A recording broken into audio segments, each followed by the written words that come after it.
Mesdames et messieurs, bonjour, bienvenue autrefois dans notre chaîne Kelly's Information. Alors tout d'abord, je m'excuse pour le retard au niveau du partage de la suite de l'information. Donc vraiment, nous avons eu des contraintes qui sont majeures, mais on va essayer de rattraper un petit peu ce qu'on a perdu, tout simplement en partageant 2 à 3 vidéos par semaine. Et voilà. Donc aujourd'hui, nous allons continuer notre formation relative à la norme ISO 9001 version 2015 et on va attaquer la partie support. Donc la partie support, bien le chapitre 7.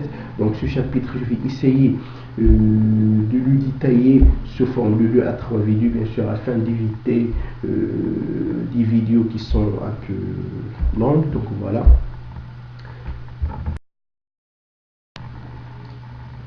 Alors pour le chapitre 7 de la norme qui est le support, donc juste à titre d'introduction, donc nous avons vu dans la formation relative à l'approche processus que nous avons 3 types de processus. Donc nous avons parlé des processus de pilotage ou bien processus de management. Nous avons parlé aussi du processus opérationnel ou bien des processus de réalisation. Et le troisième type, ce sont les processus support. Donc ce sont les processus qui aident les processus de réalisation pour réaliser leur mission ou bien leurs tâches. Je vais vous donner un exemple. Voilà. Par exemple, dans une société de production, je peux considérer le processus ressources humaines ou bien le processus maintenance comme des processus support. Donc, au niveau des ressources, donc, premièrement, la société doit fournir et identifier quelles sont les ressources nécessaires. Donc, lorsqu'on parle des ressources, toujours soit des ressources matérielles, des ressources humaines, des ressources financières, des ressources informationnelles, etc. Donc, il doit identifier et définir quelles sont les ressources nécessaires pour la mise en place ou pour la mise à jour, pour l'amélioration, bien sûr, de son système de management de la qualité. Donc, juste à titre d'information aussi, il faut que la société ou bien l'organisme objet de la mise en place du système doit prendre en considération quelles sont les capacités et les contraintes pour ces ressources, etc. Et nous avons déjà vu ça aussi au niveau de la planification des objectifs, par exemple, lorsqu'on a dit que supposons qu'une société ou bien qu'un organisme veut fixer un objectif, donc automatiquement il doit prendre en considération les contraintes. Je vais vous donner un exemple détaillant ça. Supposons qu'on a fixé comme objectif d'atteindre dans la production, par exemple, X temps de production dans le mois ou bien dans la semaine, etc. Alors que nous avons des machines qui ne peuvent jamais atteindre cet objectif, même s'ils travaillent dans de bonnes conditions et à plein temps, etc. Ou bien, supposons qu'on veut améliorer notre système, alors on n'a pas les compétences nécessaires ou bien les compétences suffisantes pour atteindre cet objectif, donc automatiquement on ne va jamais atteindre notre objectif. Et bien sûr, la meilleure méthode pour fournir les ressources nécessaires, etc., c'est de faire une bonne analyse des enjeux et une bonne analyse donc ce qu'on avait dans la partie contexte de l'organisme et surtout dans le sous-chapitre 4.1 qui est l'analyse des enjeux. Donc pour les ressources humaines, donc la norme exige que chaque organisme doit fournir les ressources humaines aussi. Donc pour les ressources humaines, donc, nous avons vu par exemple pour chaque processus, il faut identifier le pilote de processus. Ce pilote de processus, bien sûr, doit maîtriser son processus, doit savoir quelles sont les exigences relatives à son processus, etc. Parmi, par exemple, les moyens pour définir les besoins ou bien les ressources humaines nécessaires, par exemple, je peux illustrer les ressources humaines à travers des fiches de fonction ou bien des fiches de poste dans lesquelles je mets, par exemple, quelles sont les compétences nécessaires, quelle est la capacité ou bien quelles sont les tâches à réaliser par ces fonctions, quelles sont les interactions avec les autres fonctions, etc.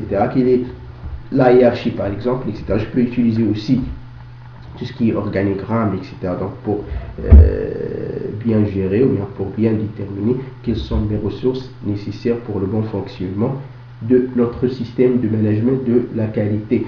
Vers la fin, je vais vous donner des exemples afin, voilà, des exemples, comment dirais-je, des exemples des documents afin de se conformer aux exigences, par exemple, comme j'ai dit, les fiches de fonction, le suivi de la formation, etc. Donc vers la fin, je vais essayer de résumer tout ce qui est relatif aux ressources humaines.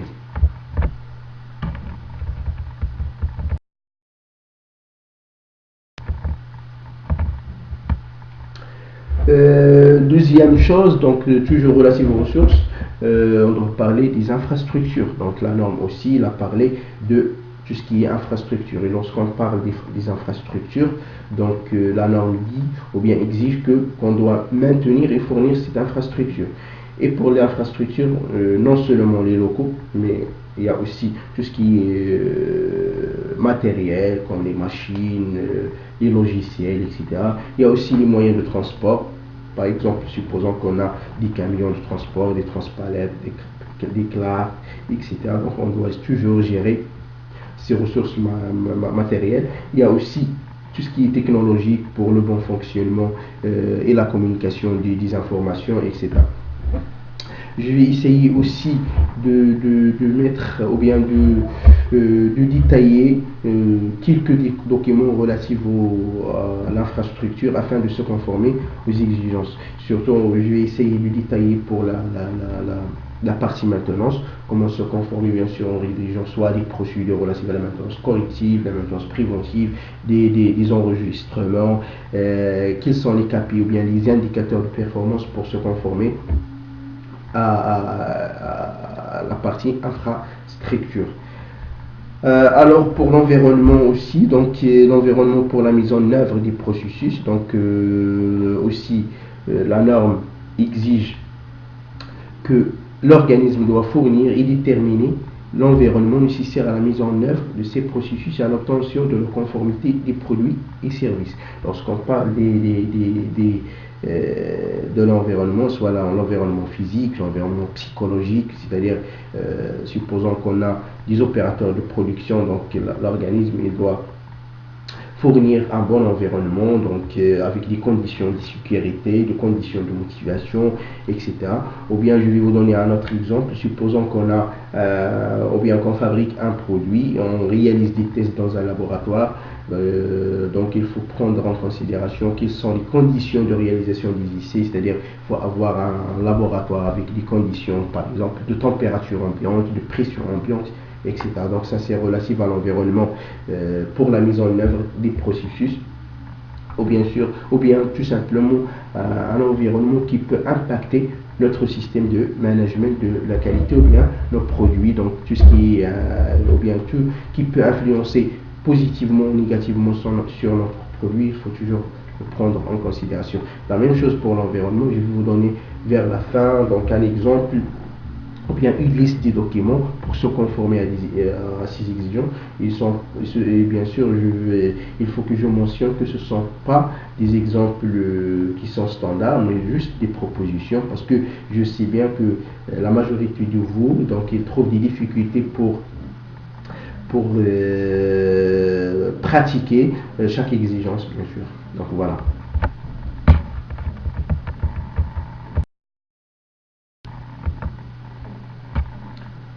Il faut ajouter aussi toujours dans les ressources matérielles ou bien les ressources nécessaires pour la mise en place ou bien pour la mise à jour et l'amélioration du système, une partie qui est très intéressante. Donc ce sont les ressources pour la surveillance et la mesure. Donc lorsqu'on parle des moyens par exemple pour la surveillance, comme les moyens de contrôle, les moyens des tests, etc. Donc il y a des exigences relatives bien sûr à cette partie. Donc la norme exige qu'il faut déterminer toujours les ressources nécessaires pour assurer les résultats de surveillance de mesures valables et fiables. Je vais vous donner un exemple. Supposons qu'on fabrique un produit dans lequel il y a parmi les caractéristiques du contrôle, il y a tout ce qui est dimensionnel. Donc automatiquement, l'organisme doit déterminer ses ressources nécessaires, par exemple des PA, colis, mètres, etc.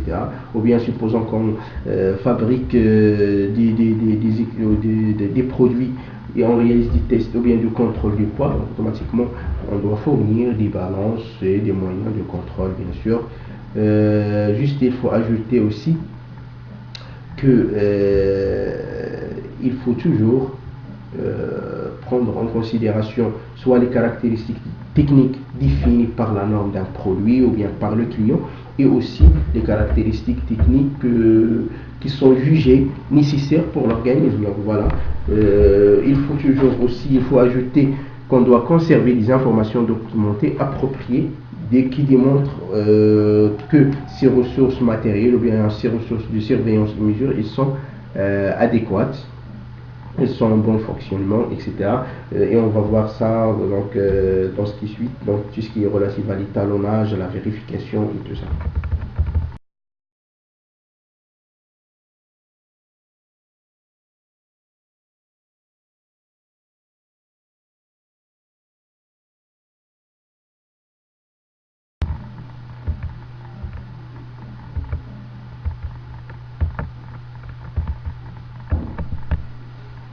Alors toujours pour les ressources, pour la surveillance et la mesure.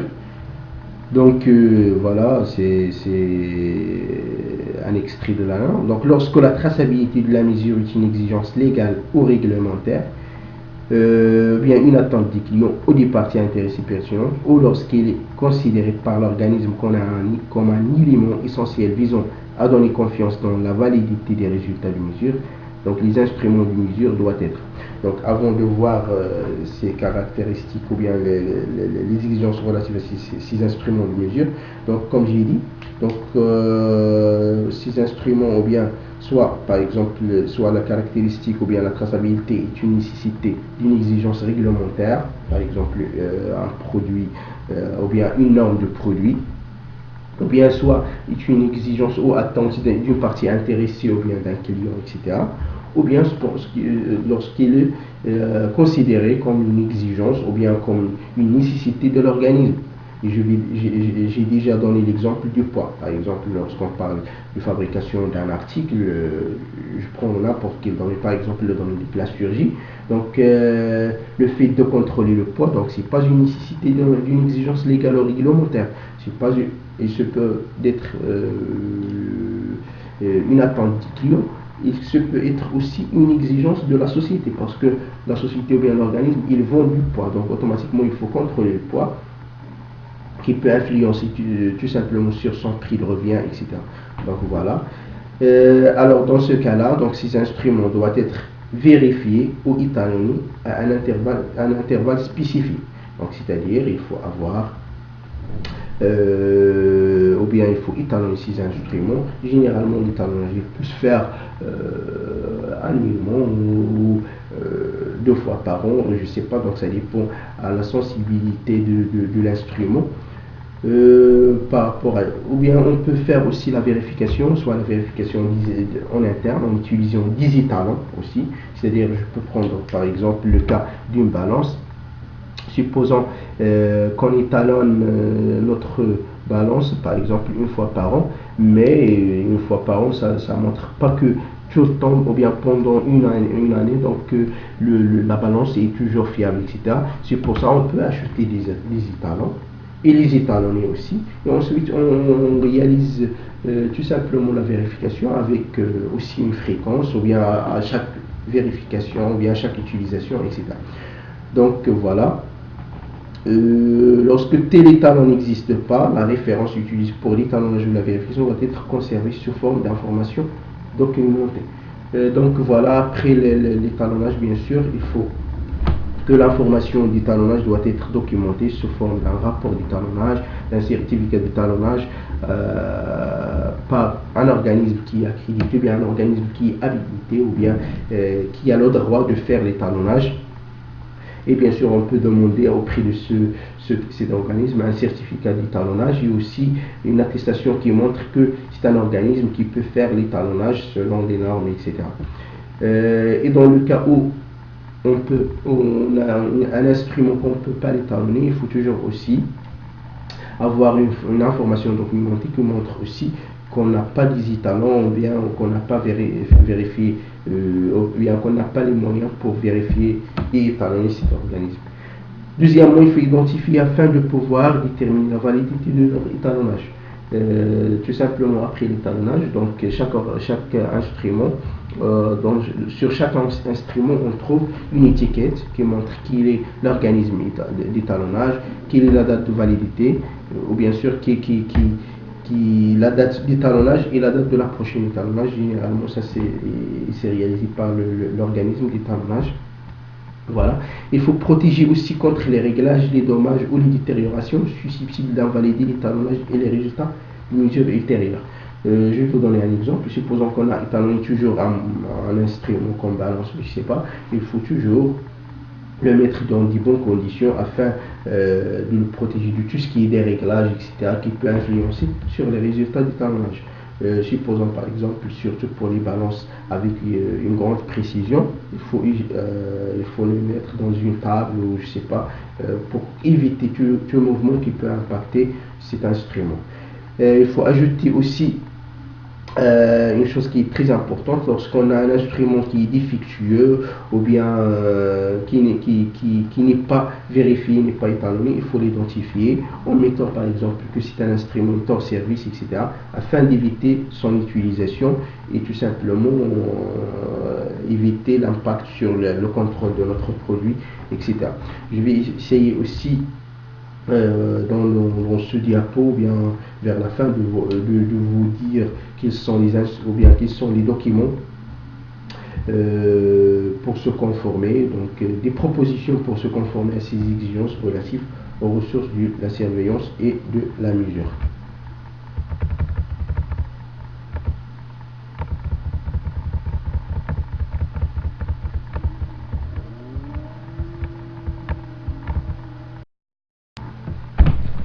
Alors pour le chapitre 7.1.6, ou bien le sous-chapitre 7.1.6, qui est la gestion des connaissances organisationnelles, donc il faut signaler que c'est une notion, ou bien c'est une nouvelle notion dans la nouvelle version de la norme ISO 9001 version 2015. Donc tout d'abord il faut définir c'est quoi une connaissance organisationnelle. Donc généralement ce sont les connaissances que l'organisme ou son système doivent posséder bien sûr pour affronter l'environnement et pas seulement les compétences individuelles, etc. Donc on peut dire à partir de ça que le personnel d'un organisme objet d'un système de management de qualité et son expérience, ce sont la base des connaissances organisées. Donc c'est la combinaison entre le personnel et l'expérience du personnel, donc pour avoir les connaissances. Alors donc on peut dire aussi que ces connaissances organisationnelles peuvent provenir soit de son expérience collective, c'est-à-dire à partir de la connaissance, ou bien de l'expérience collective de l'organisme, ou bien du personnel de l'organisme, ou bien à partir des expériences individuelles de chaque personne. Lorsqu'on parle par exemple d'une maîtrise d'une machine, d'une maîtrise de réglage d'un matériel, etc. Donc ça c'est une expérience individuelle. Je peux vous donner un exemple, donc le cas, comment par exemple répondre à un appel d'offres. Donc ça c'est une procédure, ou bien c'est une démarche de la société, ou bien de l'organisme à partir de l'expérience du personnel, etc. Par exemple, comment négocier. Donc ce sont des expériences des commerciaux, etc. Donc voilà, ce sont des exemples de la gestion des connaissances. Donc la norme exige que chaque organisme doit déterminer quelles sont les connaissances nécessaires qui peuvent impacter la conformité des produits et des services. Je vais vous donner un exemple, comme par exemple contrôler le produit. Donc ça c'est une connaissance qui peut influencer positivement ou négativement sur notre produit. Si on a par exemple un agent de contrôle qui maîtrise bien comment et quelle est la démarche à suivre pour contrôler le produit, donc ça va influencer positivement sur l'organisme ou bien sur notre produit. Donc généralement, pour se conformer à cette exigence, il suffit par exemple de lister quelles sont les connaissances nécessaires. Voilà, et comment par exemple comment s'assurer que ces connaissances soit toujours disponible dans la société, comment par exemple remonter l'information, supposons par exemple dans le cas d'un départ d'une personne ou bien d'un responsable dans la société, comment on peut être sûr que la formation de l'autre personne ou bien de nouveaux recrues se fait facilement, soit par exemple on peut élaborer des procédures d'intégration, on peut avoir des instructions de travail, les tâches en détail et les missions de cette personne, etc. Donc généralement pour se conformer à cette partie, donc déjà le fait de mettre le système documentaire comme il faut, etc. Donc c'est tout simplement c'est une méthode pour se conformer à l'exigence. Il faut juste ajouter qu'il y a des tâches qui demandent quelques qualifications spéciales, par exemple dans le cas d'une habilitation d'une personne dans la partie électrique ou je sais pas des claristes, etc. Donc ça demande d'une qualification spéciale. Il faut les mentionner aussi quelles sont les tâches et les missions qui nécessitent cette qualification. Mais généralement cette partie donc ça pose pas un grand problème au niveau des audits parce que comme j'ai dit donc le fait de mettre le système documentaire sain donc répond directement à cette exigence. Mais je peux proposer aussi quelques documents avec lesquels vous pouvez se conformer à cette exigence dans votre ou bien dans la mise en place de votre système management de la qualité.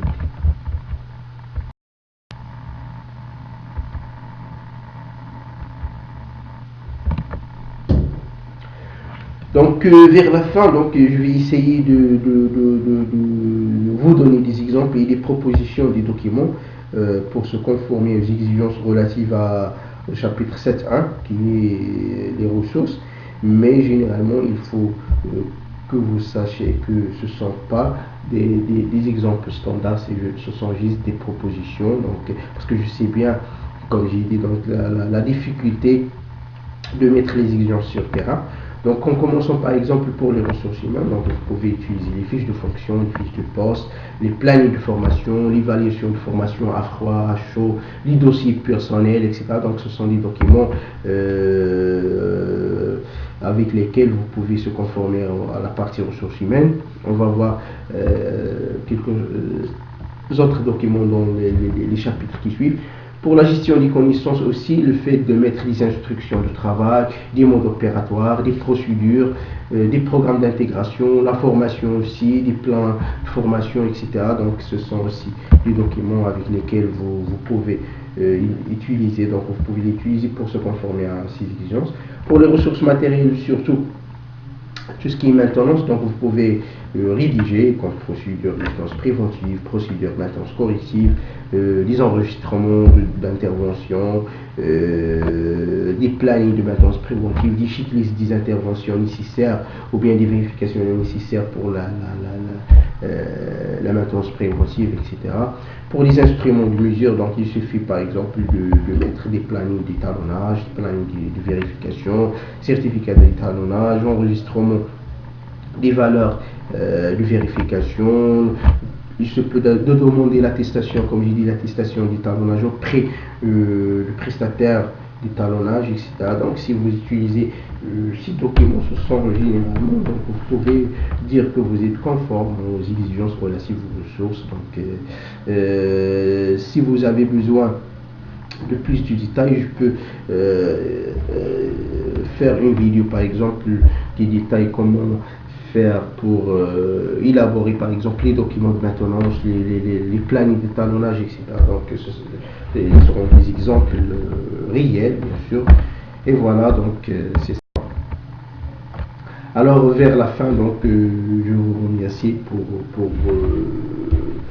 votre suivi. Donc si vous avez des questions, vous pouvez les mettre dans voilà, dans les commentaires, ou vous pouvez m'envoyer des emails afin de vous répondre. Donc pour la prochaine formation, il sera dit pour la suite du chapitre 7. Donc voilà, on a atteint la fin de notre formation d'aujourd'hui. Merci à vous. Merci.